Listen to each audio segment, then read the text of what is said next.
Episode 909 of the Too Thick Pod, your home for all things sports, cards, levity. I am Jeremy, joined as always by Manny, and apparently Courtney's on all the time. And before I kick it over to you, Manny, when we got the first deal from Fanatics and they inked us on a 2-year, $1.2 million deal, we thought, how are we going to allocate these funds?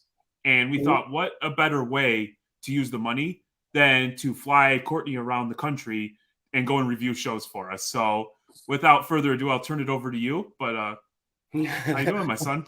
Good. How are you? And yes, that's the best marketing that we could possibly do. It's just send Courtney to all these big shows. She markets way better than any of like us two would ever do at a show. She was rocking the Too Thick shirt one day. I see pictures everywhere of Courtney with the Too Thick shirt.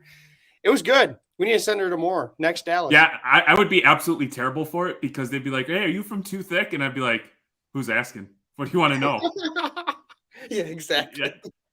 I wouldn't be beaming with pride owning that. You know what I mean? Yeah.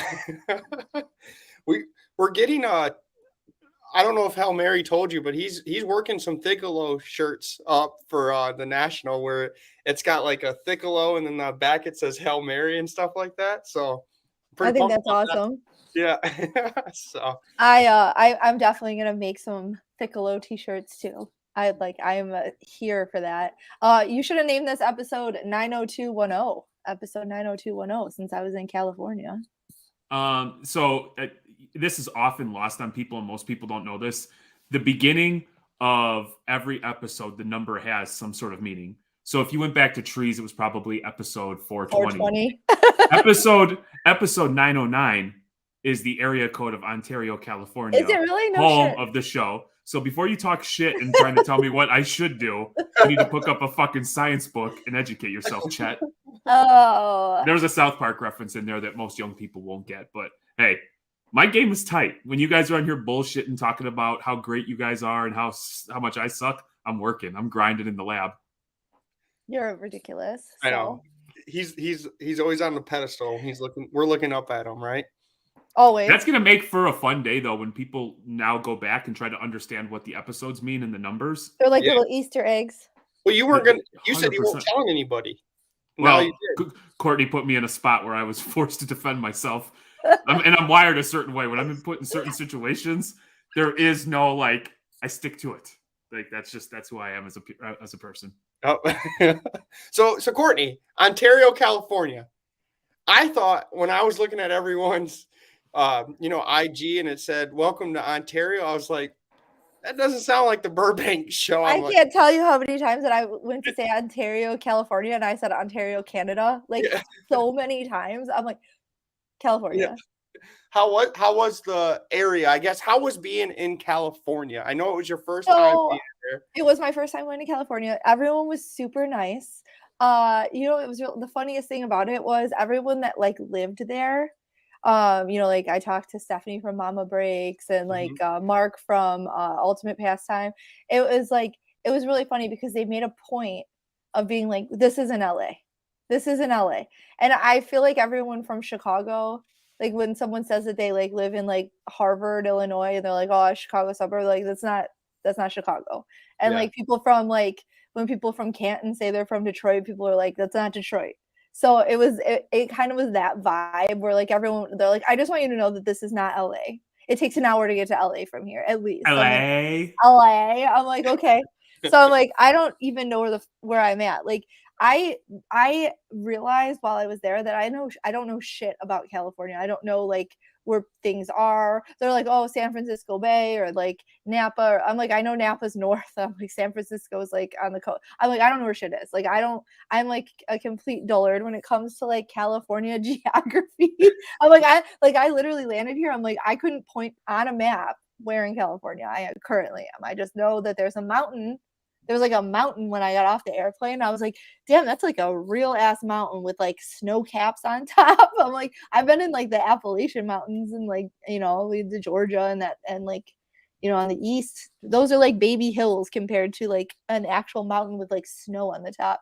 So for me, that was super cool because I landed. And when I left Detroit, it was cold and snowing. And I landed in California, it was 80. It was almost 80 degrees. And there was a mountain. I'm like, this is fantastic. This is significantly better than where I was this morning. as far as like climate and beauty. That's all. Well, you didn't explain your plane trip about the guy in the back. Oh my God. So I get it was an adventure. So it was like Monday that we decided I kept being like, oh, I wish I was going to Burbank. I wish I was going to Burbank. And Jeremy's like, do you want to go? I'm like, oh, yeah, if you're not going, I don't want to go. And he's like, well, if you want to go, I'm like, okay. I'm like, I'll go. And then Did Court just stroke out? Oh, sorry, I was reading a comment. Like I was reading. I got distracted. So Court doesn't do comments, man. Her head will just explode and she'll forget where she's at. Okay, so so we booked the flights, but I had to do a layover, and I didn't realize this about myself, but since I've been with Jeremy, I've become super fucking bougie and like an elitist, I guess, because I am used to direct flights. I don't like layovers. It makes me feel anxious. And then on my the second leg of my trip, this man just gets up. And like he's like a few rows ahead of me, and he just stands and he faces the back of the plane and just stares at the back of the like standing in his row, and he's just staring at me. God damn it. He's staring at me like at the back of the plane being real creepy. And I'm like, I can't deal with this. And now I went off this plane. But so I landed and the show was already going. Stop with that. Look at there's an option that you can put the user on timeout. Yeah. So I landed and I had to go right directly from the airport. I got to my hotel, and then I went from my hotel right to the show. It was like immediate because the show was already going, and I knew I was only going to be there Friday and Saturday, and I was on a mission with this show. So I was just right directly there. And it was a great show. Like it was a great show. It was a totally different vibe for me than what I'm used to at shows too. So I was Friday was very stressful. I was super stressed out on Friday. Yes, great story. There were mountains. No, what? So, because we saw a lot of content. I didn't make any content on Friday at all. Exactly. And you yell at Jeremy and I when we go to card shows and not make a single content. And I was like, I saw everyone. I saw, the elitists make their content all the way down to like the single followers. And I was like, where's Courtney's content? The only content that I saw was you recording tag for I think it was a 1-on-1 trout. That stuff I did a lot of content on Saturday. Friday, I did nothing. So I was going to the show to buy cards for resale, which that's not what I like to do. Jeremy and I talk a lot about like what our like passions are within the hobby. My passion lies solely in collecting. I don't, and there are times that I do plays, but it's something that I've researched, that I like go into, like I'm going looking for this specific card or this player, and this is why. This show, Jeremy's like, if you're going to Burbank, I want you to be buying. Like, here's like a grip of cash. These are the kinds of cards I want you to buy, but like not like anything specific. He's not like, I want Luka Doncic rookie, this particular card, blah, blah, blah. He's like, this is like a wide range of cards that I want. That is nothing that I typically would look at or want to buy or be interested in. So I get to the show and stop talking. I'm turning out. I'm not looking at the chat anymore. So I turned it off. So, God damn it.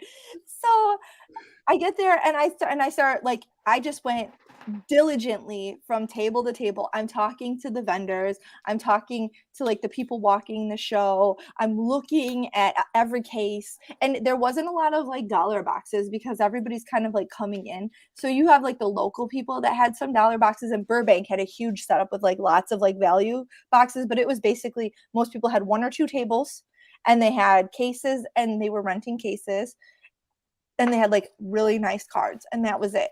So I'm going from table to table to table, and I thought I had a mission. So I'm sending pictures of these cards to Jeremy, and like every card that I'm finding that I'm like, this could be one like that met what I thought was the criteria that he had given me. He's like giving me thumbs down on every, like, nope.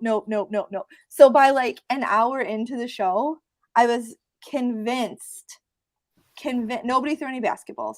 I was convinced that I'm like the worst at cards. I'm quitting. I'm never going to buy another card for the rest of my life. I felt like Manny. I was like unable to make any decisions. I'm like, now I know how Manny feels. I'm never going to give Manny shit ever again for not being able to like finish a deal. Yep. And I am never going to give Jeremy shit for not making content at a show, because when you're like trying to buy and you're like working, it is so much different than like my happy ass when I go to shows and I'm like looking at the cards and be like, oh, PC, and oh, I'm going to rip this wax here and I'm going to have like the best time ever. It was a totally different experience for me. And I felt very stressed out.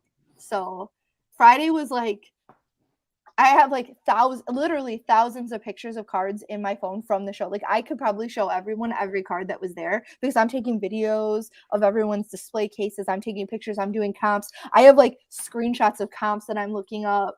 There was so much there.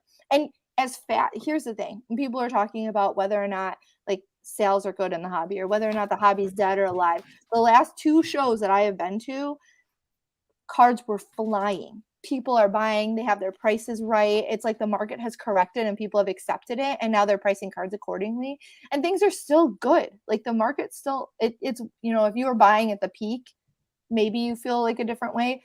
But at this point, I would walk up to a table, I'd look at a card that I like, I'd walk outside to like comp it, and then by the time I came back, it would be sold. Yep. I did not try to fight Steve Les. I did see him, but I didn't get a chance to chat with him. This is the second show. What about dancing? Was dancing an option? Yeah. I did want to have a dance battle with Steve Les, but I didn't have the opportunity, and maybe next time. So this is me officially challenging Steve Les to a dance battle at Mint if he would like to have one. I hate to go whip the other kid's ass. He's going to come over and whip your ass in a dance battle. Yep. So this was crazy for us, because it was truly like Monday. Courtney's like, I could tell she was catching a little bit of FOMO, and I'm like, well, why don't you go? And then she does the, yeah, but you know, the house will burn down if I'm not here. You know, you won't get dressed, that sort of thing, which obviously is playing into the fact that I have to show you that I'm a better mother than you, where I will absolutely freak it. So the whole time is like, I'm go to Chase, get as much cash. Get more cash. Get more cash. She's like, I can't carry any more cash. I'm like, you need more cash. The ATM was like, fuck you. You can't take any more out. Yeah.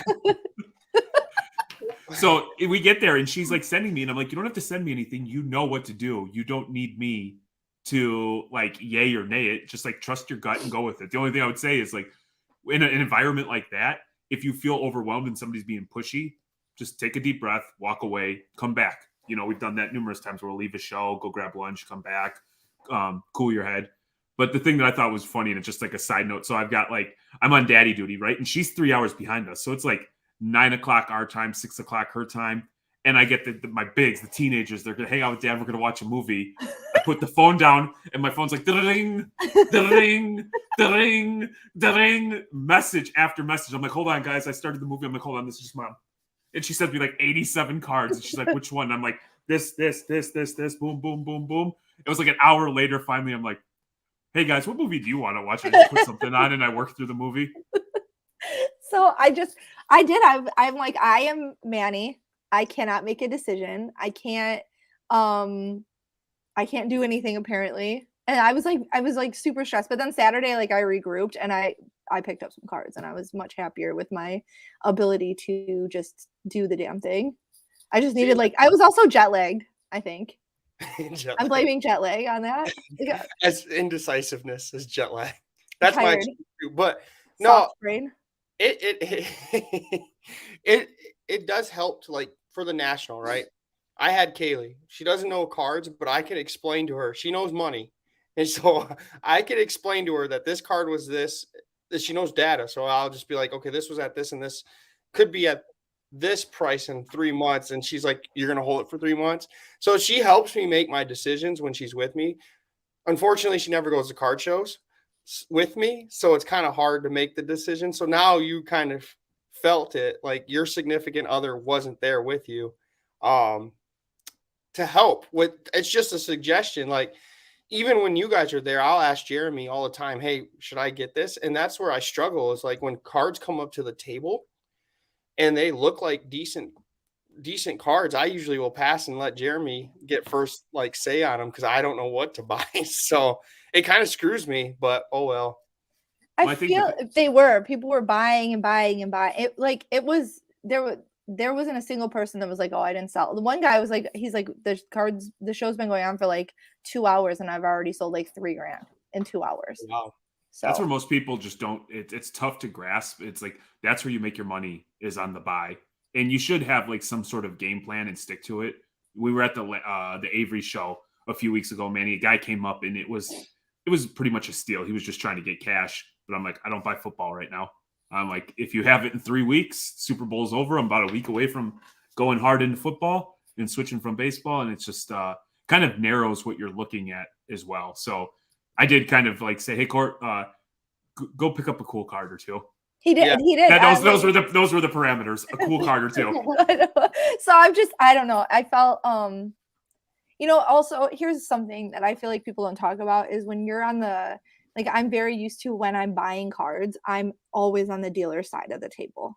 And I feel like there is a power dynamic between being on the buyer side and being on the dealer side. So I'm like walking up. There was this guy, he had a card I wanted. I went back and forth with this guy all day on Friday, and then Saturday morning, over $50. I did not want to come up $50, and he did not want to go down $50. And I ended up not buying that card. And it was like he sold it eventually for what he wanted, which was good for him. Very happy that he did that because you want to see people selling their cards. But you are, as the buyer, the power dynamic is not in your favor because if it's my card and I don't want to sell it for that much, I'm holding it. But if you're looking to buy from a dealer, and I don't know, it was a different vibe for me than what I'm used to because I'm used to being set up at the show, having people bring me their cards they're trying to sell me, and me being like, I'm going to pay this much and this and whatever and take it or leave it. Where at this, I'm walking around trying to talk people, negotiate with people. And I'm good. I do okay with that. It was just, I wasn't I didn't have I should have gone into it with a better plan. I feel like. Did you find yourself gravitating towards the dealers who you found to be friendly and, more, more chit chatty, or did you shy away from the people who were standoffish or treated you as such because you're abroad? So two things. One, there were not any unfriendly dealers. I where you go to shows and you see people sitting and acting miserable and they don't want to be there. That was not. Everyone was super excited to be there. Everyone was standing. Everyone was engaged and having a good time. There was music. There, Tag was set up as a sponsor, and they had the whole one backside with a guy doing announcements. I feel honestly that was the only thing that I heard anyone complain about was that the microphone that guy was using was so loud when he would talk. You couldn't hear yourself. That was the only criticism I heard the whole day was I wish they'd turn that microphone down a little. It's too loud. What was the deal with Tag? They were dressed like Squid Game, or what the hell was with those masks? Well, that was their robots, and they were going around, and it was just a promotional thing. It was really funny. I was with my friend Lauren, and we were standing there with Jeremy Lee, and he was kind of explaining to her about Tag and what it was, and I'm like, oh, let's go get a picture of you guys next to the robot. And so I go to take the picture. Well, she thought it was just a mannequin. And because she had only been there Saturday. So I saw them Friday walking around. They were walking around giving away free grading. And they had a wheel that you could spin. So if you talked to the robot and showed it that you followed Tag on Instagram, they were giving away free things. So it was just a promotional thing at the show. But the robot moved and scared her so bad. She jumped because she thought it was a mannequin, but it was cool. You Tag, and obviously the slabs look cool. I think Jeremy is doing some work with them. What was the vibe of grading? Because I know Beckett just announced that they're doing tickets. Who was all set up grading on site? What was the vibe? What are you hearing about the grading companies? Only Beckett and Tag were grading on site, I believe. the PSA line was so long the whole time that I was there that I'm actually not even 100% sure. I don't think that they were grading on site, but they were taking submissions. I know that they just I do know that they were grading on site. Were they grading on site? I Yeah. couldn't get anywhere near the table because it was so the line the whole time. The line was so long at PSA that it was that was the only one I didn't get to like really check out just because it was so crowded. Beckett also equally crowded, but they had a bigger space because I think they were also like a higher end sponsor. PSA was kind of in the back corner, not as much room. Their setup was still really big compared to like other setups, but not as big as say Beckett and Tag had the biggest. Tag had like the whole one side and then the middle there was like another really big. They were like the main sponsor. And I have to say one thing that I really liked about them because I did talk with them for a while was that they are really specific about what they will grade. They're like certain cards they're not doing any older cards, certain authentications for like autographs and stuff. They're staying in their lane, and I feel like they're just slowly moving forward with what they're going to do. And I find that really respectable because you see a lot of these newer companies that are grading that are coming out and they're just like, oh, we'll take everything. And then they're authenticating stuff that isn't, it's like they don't know what they don't know. So and I think it's really important to like note the tags like this is what we're going to do and this is what we're not going to do. And we're going to, slowly add stuff because they don't have people grading the cards. It's all like technology. And Jeremy Lee made a big point about that. He's like, there's no like people doing the grading. It's all like the systems. Well, I think it's a very sound game plan because I think one thing HGA did where they kind of shot themselves in the foot is like they took on stuff and it's hard to build credibility when you're the new guy on the block. And there wasn't a real big introduction to the grader. So it's not like you snagged one of these high end graders to like, establish or help, vet the fact that you're capable of grading said cards. So it's refreshing to hear and hopefully, you know how I am. I'm a big proponent of competition in the marketplace because ultimately it yields great results for all of us. Was SGC there? Did they have a presence? Yes, SGC was there. CGS was there. Their booth was super fun. The people there were super. It was, what it was? It was everyone was really excited to be there, and all the grading companies. I didn't really talk to SGC either. Briefly spoke with them. CSG, they had a very large booth. They had their graders on site, were like reviewing cards and explaining to people how how it worked, and you can submit cards with them too.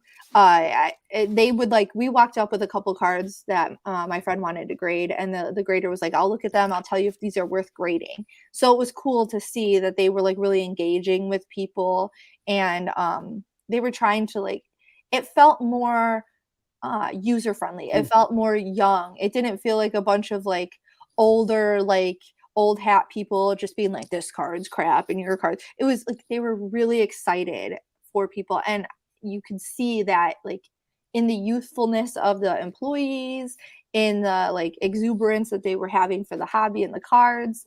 It was really nice to see. So these cards are graded through. They're not human. There can't be human error. Right?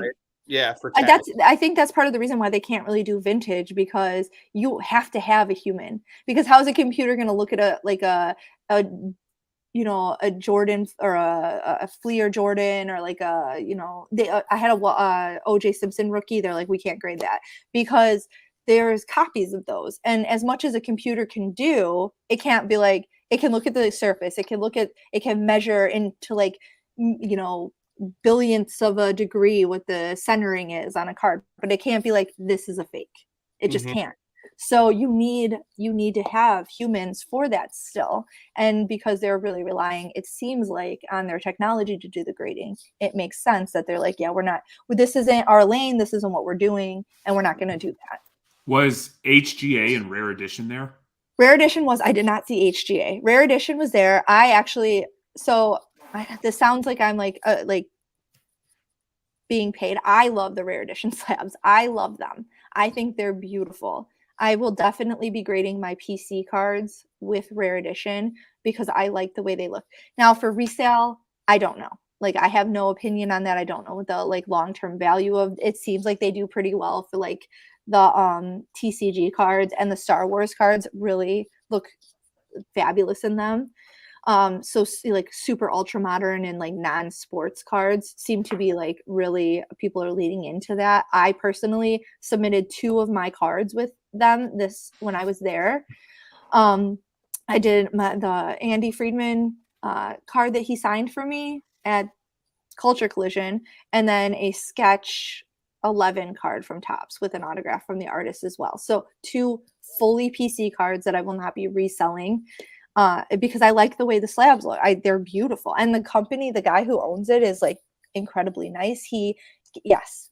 And none of these have the PC, but where it says 9.5 on there, if it's a PC item, it says PC authentic, and that's it. There's no grades. They're made of the same material that, like the same glass, that Gorilla Glass that your cell phone is made out of. And you see the black like casing around it, that comes with it when you buy it. It comes with one of those slab protectors. So I just feel like they feel heavy, they're bougie, they feel nice, and I really like them. And I think for a PC collection, that would be the one that I would go with. Unless it was like, I don't know if I would do sports cards with them, just because I don't think the return is there. Hi, Erica. But I don't have a problem with them as far as the PC, and they are beautiful. They're beautiful slabs. And Tag, the slabs are really nice looking as well.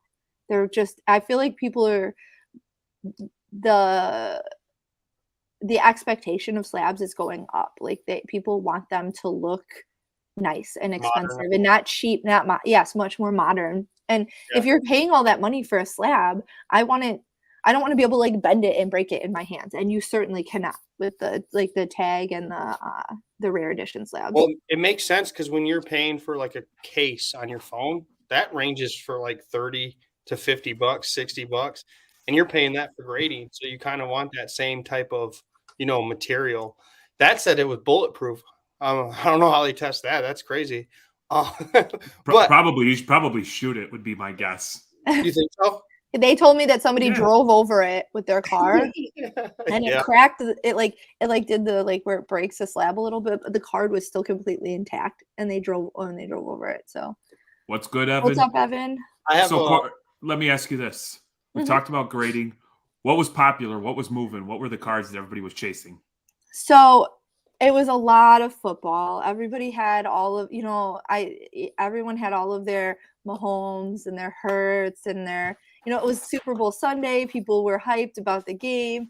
There was a lot of football moving, and which I thought was weird because football is high right now because, but then, people were buying the teams where, I saw a lot of Fields cards for super cheap. So I was like, oh, I'm like, no, I'm not buying these today. Well, that's I am right there with you, Hail Mary. I say we buy all the slabs, and that's good content right there. We just shoot them. Just shoot them. Let's see which ones survive. I have a feeling. Well, we'll have Dan T come over and just shoot them for us. Yeah, there we go. I have a theory because Jeremy and us were kind of talking about this because you know how Jeremy said he was staying away from football at the Avery show. Mm-hmm. Maybe because you're on the dealer end. Maybe instead of that, you actually are buying football when it's hype right now because they're easy to kind of sell. Right? I was stuck in a position where soccer for me is hard to sell because no one really watched it. Nobody wanted soccer. That was rough at the show because I brought soccer with me, and then nobody was interested in the soccer at all. That's because you had to get over by LAFC Gooner and that little crew of circle soccer people. Yep. You know what I mean? You want to buy your football so that when it's hyped, you can sell it during the hype. You never buy during the hype. That's because that's going to be the height of, Mahomes cards are rough because they are already the prices on Mahomes cards at this show were as if he had already won the Super Bowl, and he hadn't yet. So anyone who bought this weekend thinking that I'm going to buy this Mahomes card, if he wins a Super Bowl tomorrow, this card's going to be worth more. They're not worth anymore because that he's already, it's cooked in already. It's this card is, he's going to be another Super Bowl. He won the MVP. It isn't Like there's no room for any extra money on these cards. Unless just not. unless you're buying at a good deal, because some people just want cash, right? And they got in when the market was low. They're trying to sell high. But even if they take a 70%. But was Mahomes' market ever really low? No, I'm just saying, like, in general, football. Like low? His was Yeah, his he was didn't low. play at all his first season. Nobody thought of him as anything. They were on the Okay, so Mitch maybe, Trubisky hype train. Initial. I just mean in the last like couple years. Evan, what's good? We will be set up at Shipshawana, and I think we're going to do like an impromptu trade night the night before, just beyond all the Mennonites and the Amish folks.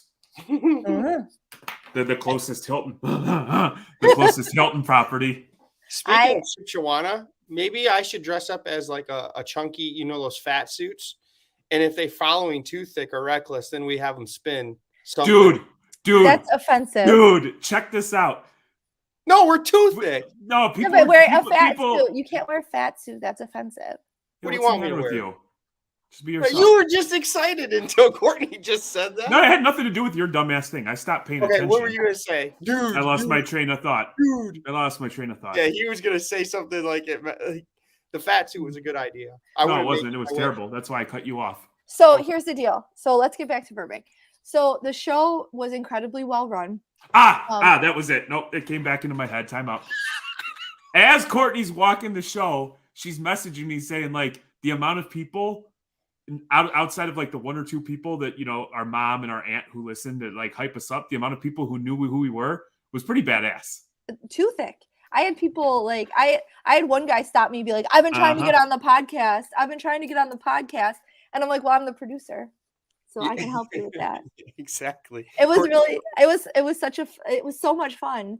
I had like people like Too Thick, so I was proud of you guys. I'm like, I'm super proud of them. They're awesome. They like Jerry. They're like, I'm used to people knowing me because of my TikToks and Reckless and stuff. But they're like, oh, you were on that Too Thick podcast, right? I'm like, I was. Those guys are That's the what best. we do. That's what we do over here, Dow. We create stars. You want to be somebody, you get on Too Thick. Yeah. Hey, and then she had some dude who knew you and was like trying to like, I know Manny. And then Courtney's like, well, I smashed the other dude, so I think I'm a little bit closer than you. He was trying to flex because I have my Too Thick t-shirt on. He's like, I'm boys with Manny. And I was like, oh, I'm like, that's cool. I'm like, Jeremy is my husband. And he's like, oh, well, you know, I'm boys with Manny. And I'm like, I have sex with Jeremy.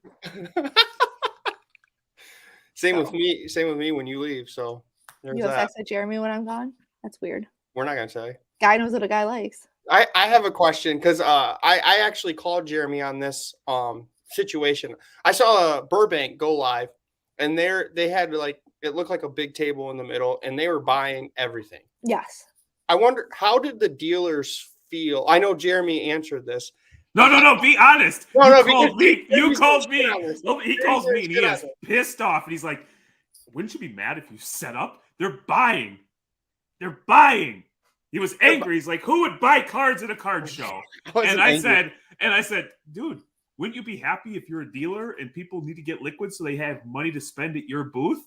And then it was like he paused for a minute. The gerbil got back on the wheel, and he's like, "That is a good idea. I'm sorry that I wasted your time with a phone call." Yeah. No, I was just curious on how people would feel. I guess if you have good pricing, the dealers don't care. But I'm used to, Courtney, I'm used to.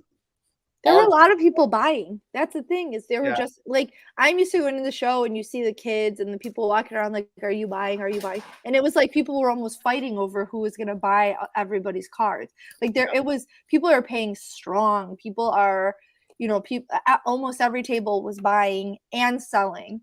So it was really nice to see because in like the last couple of years, you saw people like only wanting to sell and like only wanting to sell. And here it was more like cards were going back and forth, both ends of the table. Like you're seeing cash deals. You're seeing people be like really excited about being able to buy cards that they want. There was wax there that was affordable again. And it felt more like the old days. It felt more like inclusive. It felt more accessible. And the show itself was just like there were a ton of tables. There were a ton of people set up. There was a lot of, but it was comfortable, like temperature wise. It was not smelly. Someone asked what the most prevalent smell was. It was the only thing that I can say was they had like a cafe thing in the back where like they had snacks or whatever, and the nachos were apparently like a huge hit and people loved them, and they were walking around with these nachos. Well, there was so much onion on them that it smelled like BO, and I'm like, ugh! I could not stand that. And every time I'd walk up to a table where somebody was like eating the nachos behind the table, I'm like, okay, next table. Because I could not stand the way that they smelled. I'm like, I'm Jeremy. Like, I'm over here, like, the food smell is making me not want to deal with this person. but I got a sense through social media, and I was like, I felt FOMO pretty hard. Like, we don't buy into breaks. I probably bought into like 4 breaks this weekend because I was like, Courtney's off having a blast, and I'm like, man, I'm getting the itch. But it made me think of, do you remember when we'd go in Chicago a couple years ago at National, and there would just be a line a mile long for people waiting to get to Mealy Pops because they heard Jamil was paying really good, paying really strong? I just got a sense that it was like that, where everybody knew if you just came with some cards, you were going to get some cash, you were going to be able to move up and get into cards that you liked or cards that you can flip. So on the converse of that, I did see online today while I was like just scrolling around, people complaining, because that's what people like to do. But one of the complaints that I was hearing a lot was that because everybody was buying, and like, so people would be standing at the table doing deals, selling to the dealer, people who were trying to buy at tables were like kind of like they couldn't get up to the table to like look at the cards, and like the dealers were so busy buying cards from other people that they weren't like really servicing people coming up that were trying to buy from them, and that was like frustrating for them. And like half of me was like, you should be happy to see everybody buying and selling. Like, this is like, is good. And if you have to wait a couple minutes to like look at a case, like there's like 7 other cases, just walk on to the next one and come back. Like, that's what I did when people were like, I clearly engaged with somebody else.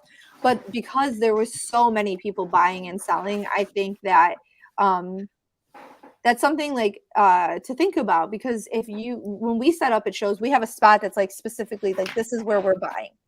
This is the line for buying, and then all the rest of the table is dedicated to selling. However, if you're a single dealer at a show where you have to fly in like Burbank, and you have one table with like 3 cases and you're by yourself behind that table, there's only so much you can do.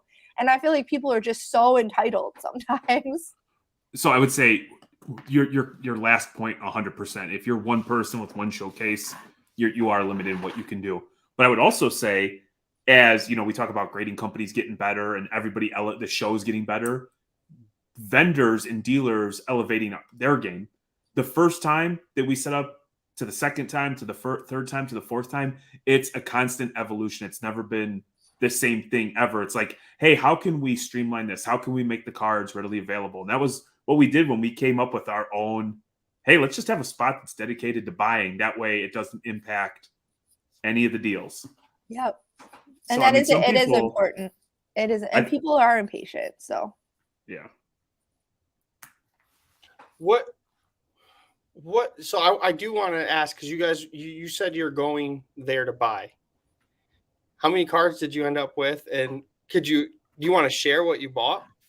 Not yet. Oh, we're not? Okay. So I bought 2 big cards. Two big cards. I spent quite a bit of money, and then I bought a box of wax. And that was it. And I graded some cards, and that was what I did while I was there. But the 2 cards that I got are like awesome, and I'm super excited for them.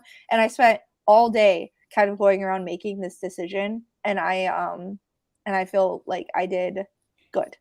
And as far as the wax, that was sort of an impulse buy, but I'm not mad at it. So actually, Courtney, so 2 points. One, she bought 3 cards. There was a Patrick Williams gold on eBay, and we already have 2 of them.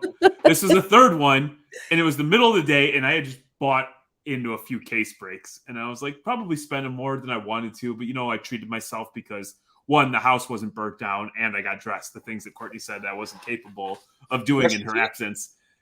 Oh, I do it all the time. Okay. So anyway, I'm looking and I put in a bid at like 5 seconds and I'm like, it was ending at a goofy time. So I thought there's a chance I could steal it sneaky low. It was still pretty low. And it, correct. And it went by and it's like, oh shit, I got outbid. Oh, well, no big deal. And then like a couple minutes later, my eBay refreshed. And it's like, congratulations, you won this card. I'm like, I definitely didn't bid that number. Mm-hmm. So nothing goes by. And I'm like, so today it's like, we're shipping stuff from eBay. And I'm like, hey, by the way, good job on that Patrick Williams. And Courtney's like, oh, I thought maybe you fell asleep. So I just want to make sure we won it. So she outbid you? She's in Burbank at a show. We flew out so she could buy cards on eBay. And I was like, we're the same team, dude, but I've never been so in love. No, I was gonna lose it. My bid wouldn't have been high enough. I put in my max bid, and it was kind of like a half-ass because we already have two of them. Okay. We already have two of them. And so I was like, okay, we didn't win it. Nobody, I would have loved to have had it, and then all of a sudden it's like we won, and I was like, I didn't bid that. And so she was just like, I thought you fell asleep, so I went ahead and took care of it. So I had bought this box of Pixar cards, and I was flying a little high because when we were at the show, this kid who was like, they're from Japan. They're the Weir Schwartz or something. I literally don't know anything about it. This kid was like hyping him up. The people I was with were all like gung ho about these cards.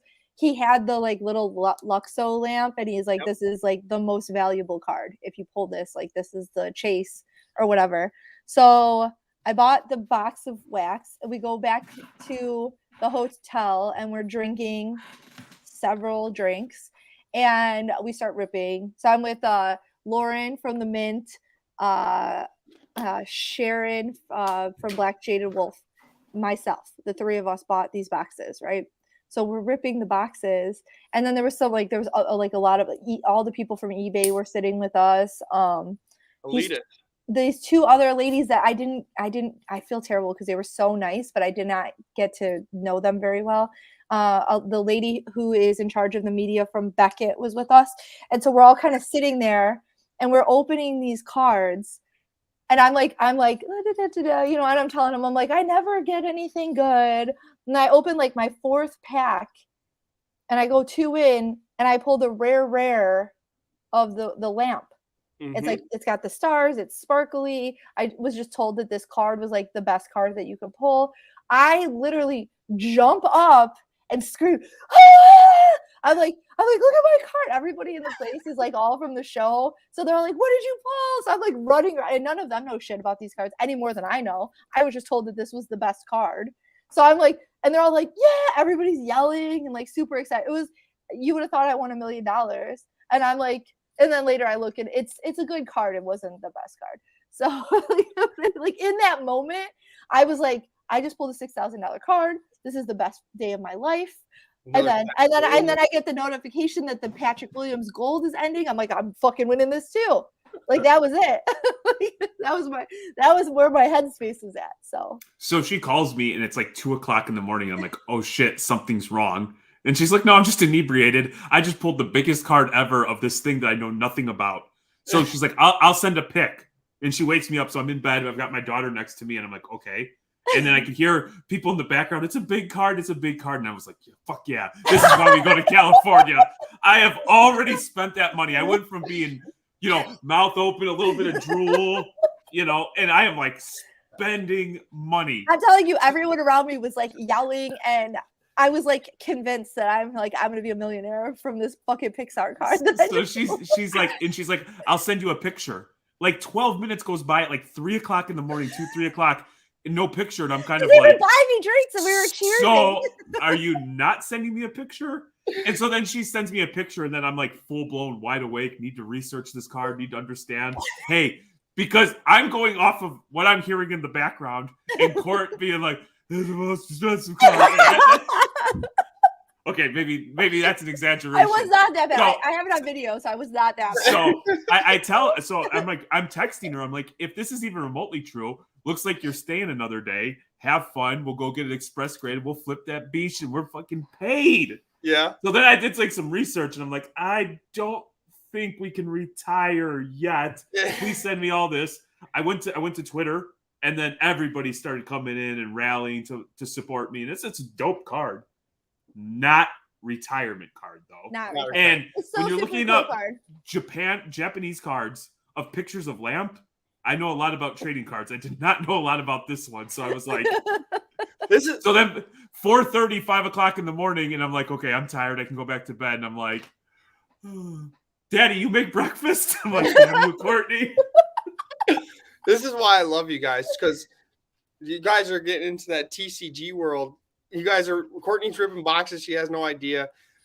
Jeremy bought a Dragon Ball Z card. He has no idea what To that be is. clear, the Black Pixar Label. cards, I knew all the characters. Like, Just yeah, I felt like okay, so I did hit like a super rare, like a super rare, like the PXR or whatever is like Yeah. the most rare out of the box, but it was like a shitty character. So I'm like, fuck, man. Like, it was you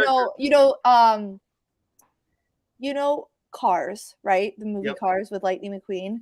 You know, like the little Italian guy that like has the tire shop.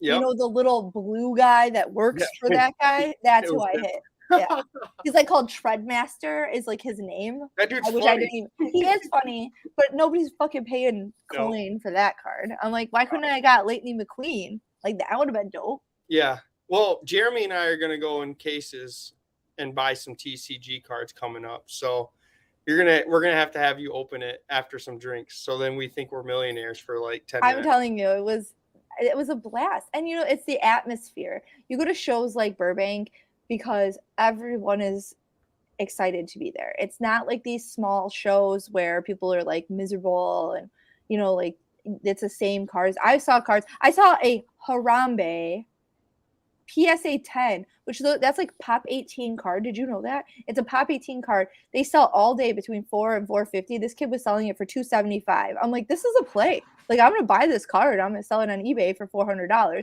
Jeremy's like, do not buy the Why, Harambe Jeremy? card. You could have went to Cincinnati and made someone happy, one of your workers happy.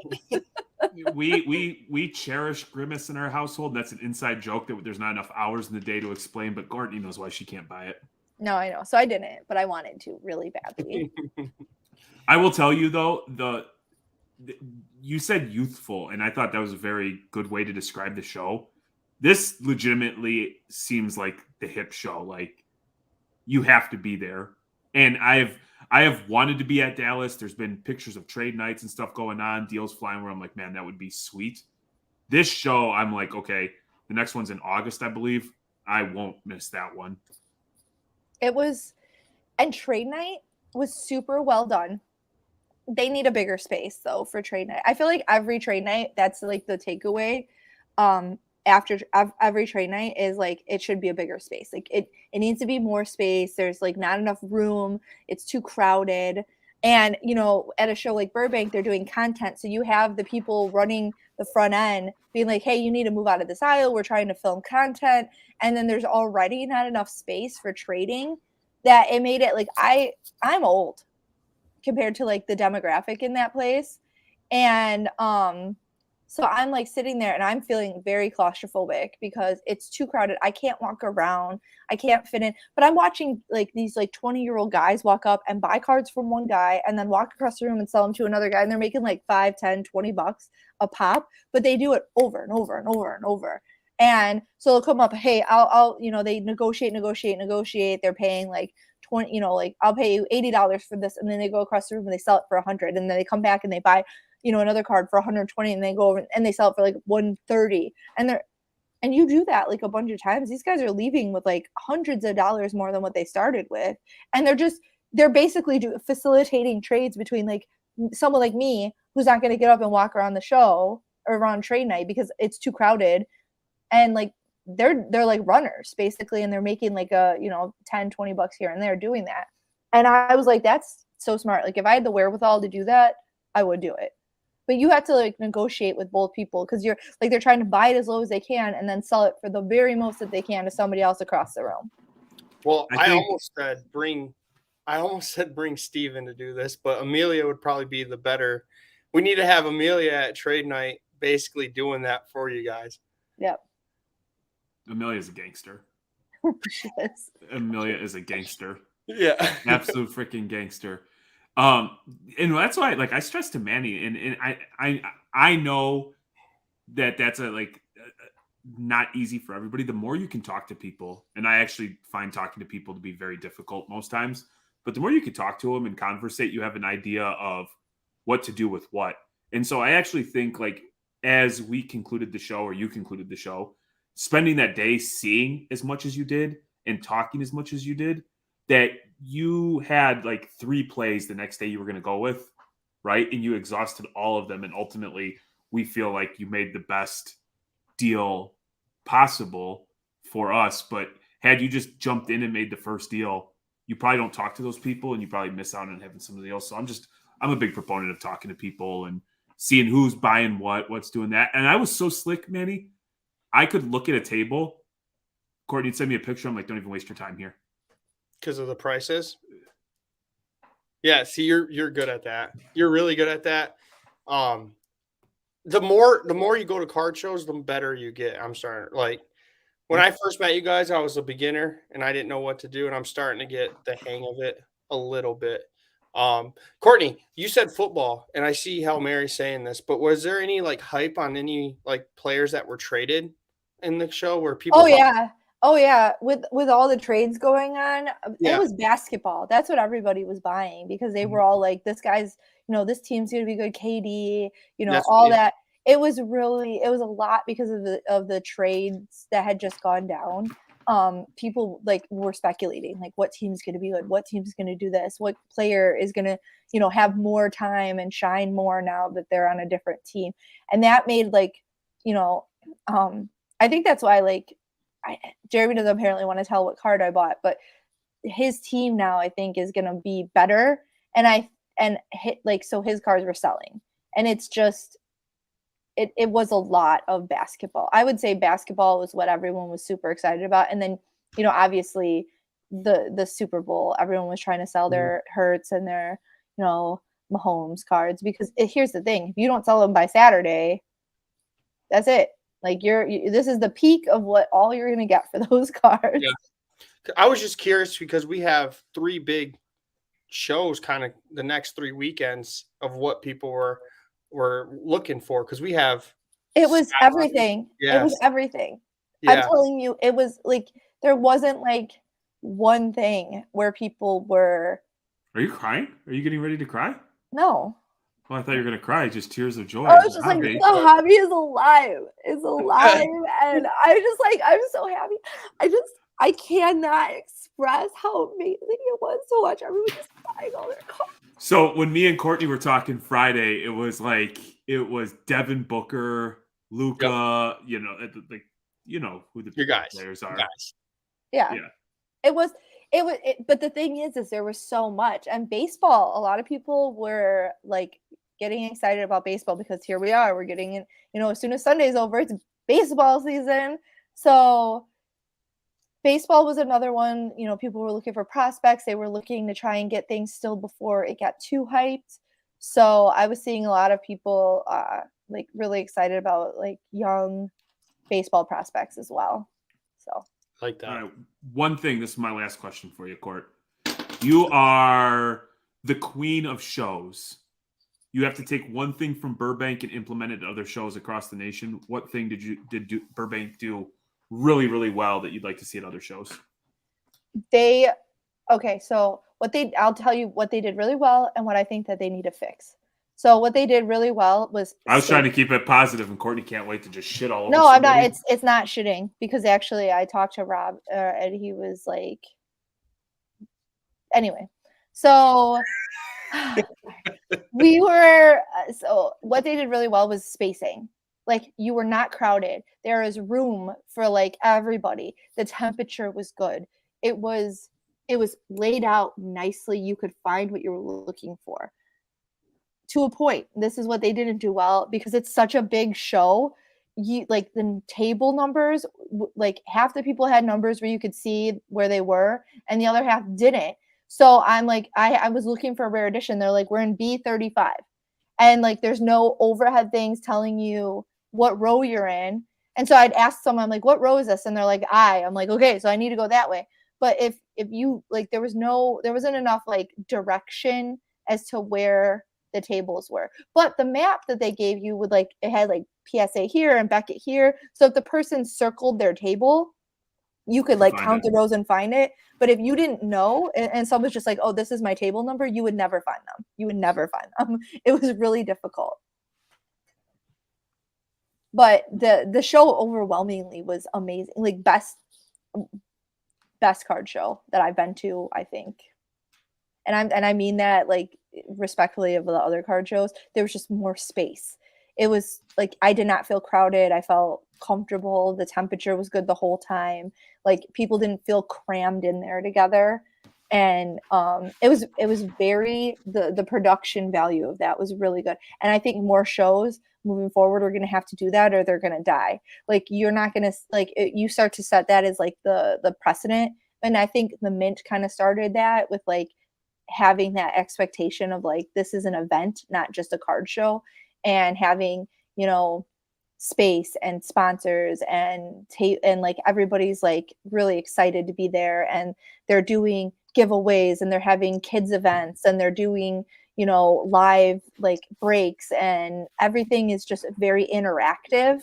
And I feel like that's going to be something that like bigger shows, if they're not pulling out the stops like that, they're just not going to be as successful. And Burbank, that show, people were calling it the West Coast National, and they were 1000% correct with that. I love it. So the next one's in August. So that Monday, I'm just going to have to beg Jeremy to go. Is that what? And he'll fly you out. You have to be pretty. So okay, I'll be called up.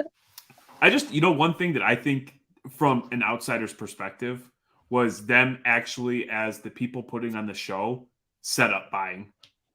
And I'm looking at it just through the lens of going, and I like activity. I like to buy, sell, trade. Do you know how refreshing that would be? Like, hey, man, I'm strapped for cash, but I got a few cards, and I know for sure I'm going to be able to get liquid and have an opportunity to make some moves. I think that's awesome. And I saw that, Manny, if you remember the show, we did the Avery show where we just walked it for a few hours. There was some guy who came up from like Louisville, like 10 hillbillies, and they took like 10 tables. And the guy operates out of his house, doesn't have a card shop. And I mean, there was slabs everywhere. He also dealt in like precious metals. Like he sold a lot of gold, but he was buying. And that stretch of 10 tables was like stimulating the show because people were going right there, getting cash and spending it elsewhere. And I remember talking with Dennis saying like, hey, these people are good for your show because majority of these people aren't here buying $5,000 and $10,000 cards. If this guy wants to scoop it up and give liquidity to the people so they can go get in the game, this is spectacular. So seeing the show itself putting it on, man. Yeah, and we've got friends who are like introverted or maybe not as sociable or don't, you know, it's intimidating to walk up to a table and be like, would you buy my cards? There's the fear of rejection. There's the awkwardness of the conversation. To know that there's a dedicated spot where people, you just wait your turn, they look at it and they give you a number. How refreshing is that for a show?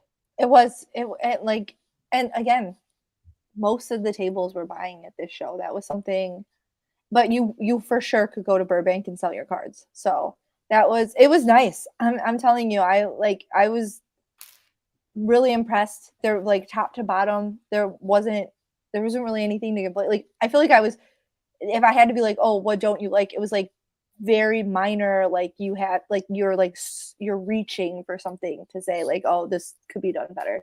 But yeah, really, it was just, and that was just my frustration because I'm like trying to find stuff that I'm like, I want to look at this table, I want to look at this one, and I couldn't find what I was looking for. But beyond that, nothing, no complaints. Think of Atlantic City. They had the overhead things, and that was still a pain in the ass. So people are just like, I'm in the Breakers Pavilion, or do you see the Whatnot balloon? Do you know how many people refer to like the Whatnot balloon? The Whatnot balloon. Yeah. No, it's true. And it was so funny because it got to the point where we were walking around so much and talking to everyone that we'd be like, do you know where you bought that one card from that one guy? I'm like 2 rows over. You know, the guy with the putting green? I'm 3 rows from that, like 2 tables back. If you go over where like we just saw those robots like dancing, 2 tables over. And it was like, because there's so much space and you had so much room to move around and get from table to table. I get lost very easily. I don't know if like you probably wouldn't know that about me because I'm very put together, but like I'm like directionally challenged. So So for me, like the fact that I could like find a table and like repeatedly go back to that same table and not get lost on my way there was impressive, considering they didn't have like the numbers above me. All right. So being true, so this is gonna be good for short-term yucks. This is gonna make for bad when we turn off the microphone. Courtney just got done saying she's put together. The day she was flying home at 4 a.m, she called me and she's like, "I'm at the wrong terminal." That wasn't my fault. That was not my fucking fault. Be fucking for real right now. That was not my fault. I signed up the night before for a shuttle from the airport. I come down there. It's 4 a.m. I was the first one down there. I had my bags all packed. I'm sitting there waiting. 2 other sets of people come down, and we're all going to different terminals. I'm at Southwest. One was at United, and one was at American Airlines. So the whole ride over, I'm talking about sports cards and cards with all of these people, and they're all like, "Oh, I had no idea." And so I'm like regaling them with tales of, Mike Trout one-of-ones and TCG cards, to which the kid who was driving was like super engaged talking about Magic the Gathering, and he's got a Black Lotus. I'm like, why the fuck are you driving a bus to the airport if you have like a $10,000 card just chilling at your house? But anyway, so he's like, okay, we're here. So he pulls up to the terminal and he's like, it's your turn to get out. To me, I landed at this airport and then I went to, I don't know where the arrival fucking terminals are. It's his job to drive me to the fucking terminal. So I get out, he gives me my bag, I walk in and I'm like looking around and there's United. And I'm like, this fucking kid dropped me off at the wrong terminal. And now those old people who were supposed to go to United are going to Southwest for fucking sure. And I am like, there's nobody working. It's 4 a.m. Everything's closed. So I find some security lady who like did not want to speak to me. And I'm like, hi, I'm like, my airport shuttle dropped me off at the wrong terminal. And she's like, well, you're gonna have to walk. It's like a half mile away. You have to go outside and walk. So I'm like, awesome. So I'm like running from my terminal to the other one, or this terminal to where I'm supposed to be. As I'm running, all of a sudden I hear a like honking, and it's like the airport shuttle bus, not the one from my hotel, who realized that he's a dumb fuck, but like the actual airport shuttle. And he's like, I get on and I get over there, and then I get to Southwest, and their shit's not even open. My flight is at 5:45 a.m. I'm supposed to be, like boarding at 5:15. And the Southwest gate isn't even open. They don't even have anyone there like taking bags. There's a line. I have a picture. There's a line of like 100 people waiting. And then I get up to the thing, and the guy behind me was also on my thing. There are like these hippie, like fucking smelly ass pothead guys. There's like 8 of them, and they're like trying to check fucking cardboard boxes that are taped. That's what they're flying. That's their luggage. And they have like 20 of them. And they're cutting in line, and they all like smell. And I'm like, what the fuck is even happening? So I'm like, I have 10 minutes to get through security and get to my gate, or I'm going to miss my flight. And I'm like, how can they like do this? How are you? God bless Courtney though, because in the middle of all of this, she made sure to call me and share her plight, her hardship that she's facing with me. I didn't call him. I was texting him. Oh, you called. You called and you MF this driver up and down. Then proceeded to get. Then is the minute she gets on the plane, proceeds to just berate me with messages about how Southwest Wi-Fi sucks. But you haven't even taken off yet, Court. It's 5:15 in the morning, man. Go to bed. I had a 4-hour flight and no Wi-Fi. I'm like, this fucking sucks. Diva. And then I had to sit with like 2 other people, and all my other flights I got my own seat, and this time it was like crowded. I'm like sitting here, I have no Wi-Fi. I'm like, I got people sitting next to me. At least I didn't have a starer guy on the way back. But this is great because you and me are both similar in this. Why didn't you sleep? Because my mouth kept hanging open while I was sleeping, and I couldn't. I was so tired. All I wanted to do was fall asleep, but like I can't like fall asleep knowing that my mouth is gonna hang open, because I would start to doze off. I'd be like, and I feel my mouth opening. I'm like, and I'd sit up. The guy next to me, he was so smart. He had a mask, I'm like, I should have bought a mask. I'm like, I should have bought a mask because then when I close, like if you fall asleep and your mouth is open, nobody knows because you got a mask on. But I didn't. And so then I couldn't sleep because I didn't want people to I didn't want to snore. I didn't want to drool. And I didn't want my mouth to be open in public where somebody could see inside of my mouth because it's just offensive. I don't like when people lay next to me with their mouth open that I don't know. Gross. This is so awesome. 3 weeks ago, before we went to Atlanta, Courtney's just like, "Oh, you should just book me on Spirit. I don't care. It's just a plane. Get me on there." And in 2 trips, she is like, "If it is not Delta first class, miss me with that ish." I upgraded myself this time again. Kaylee said for Mint, she was like, "Did they get their flights? Maybe Jeremy will upgrade you to first class with them." No, you need to earn it, man. If mom and dad just reward you with everything, you'll never appreciate anything. So I got to sit back with the common folks while you guys have Wi-Fi. We'll be on the same plane. I'll be in the back. Let me tell you, Court will have a couple of Prosecco's and take a nice nap. I'm so glad that I went to this show. I cannot, honestly say enough good things. It was, it made being at a show like that where everybody was just overwhelmingly positive and happy and excited to be there, and you're watching sales, you're watching people buy, you're watching people trade, you're just seeing really people being involved. It revitalizes you. It makes you feel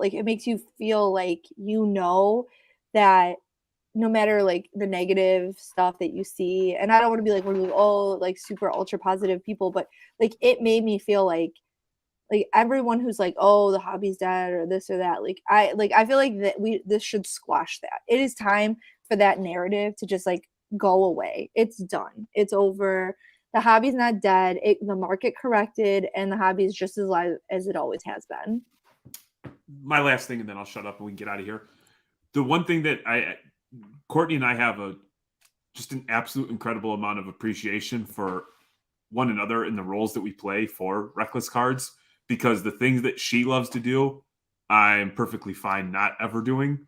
And the things that I prefer to do is not exactly her favorite thing. So we're very fortunate that our skill sets are very complementary of one another. And what we identified for this show, this is a tag team show where we could just really make hay, because from a marketing perspective, networking, and then, just give me cash, get the hell out of my way, and just leave me alone for a few hours and make some damage.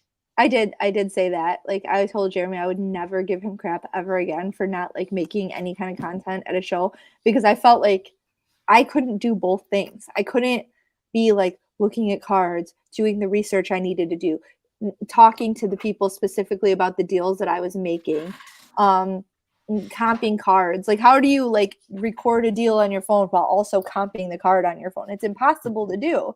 So it did make me have a greater appreciation for Jeremy and what he does. And so again, never again will I give him crap. But I do have to say, this was a great show. Super well done. I cannot compliment it enough. It was a great show. We're very fortunate that we have an awesome producer that's willing to spend our paycheck to go out there and have a couple of drinks and have some fun. Yep. Before we get out of here, though, you've got a new pod dropping this week. There's a little bit of buzz about it. I'm hearing about it. Wednesday. Is it on the 15th? Yeah, Wednesday. Now, I will say, in the future, for your show to have success, you need to know when it's going to actually be dropped. I can't tell you how many times I've corrected you, last week. I know. For whatever reason, I thought it was a week sooner. Or I was a week ahead of myself. So my new pod, Dangerous Games, drops Wednesday the 15th at 10 p.m. I was actually editing the first episode before I jumped on here. I'm very, very excited about it. I think it's going to be amazing. I do maybe give us a little bit of time to, get into our comfort zone, because it's a little nerve-wracking when you're doing your thing the first time, but I feel it's going to be really great. I did talk to a lot of people about it at Burbank, and I got a lot of positive feedback. I think people are excited about it. They're only 30-minute episodes, so they're very easily consumed and not boring or insanely long or anything like that. And that's you and Mrs. Squirts? Me and Mrs. Squirts, me and Sarah, my hobby bestie, my like most favorite person. We on a side note, I bought a card from her. We have to pay for that. On a side note, I already knew that, and I told her that I would make sure that you paid her for the card. But I'm saying I already forgot to pay for it, so if you could pay her, that'd be great. This is real life, man. This is how we do. We were on the Breaking Wax. I was buying cards. This is like pretty awesome. Like tonight when we lay in bed, we'll talk about like the card that we just bought or a deal that we just made. Like we are in this hobby. I feel like we're lucky. I don't think a lot of people have like a partner that is as engrossed in, and it doesn't, not necessarily cards, just in general. Like the fact that we are both passionate about something that's the same thing is pretty cool. Courtney, I'm passionate about making you happy.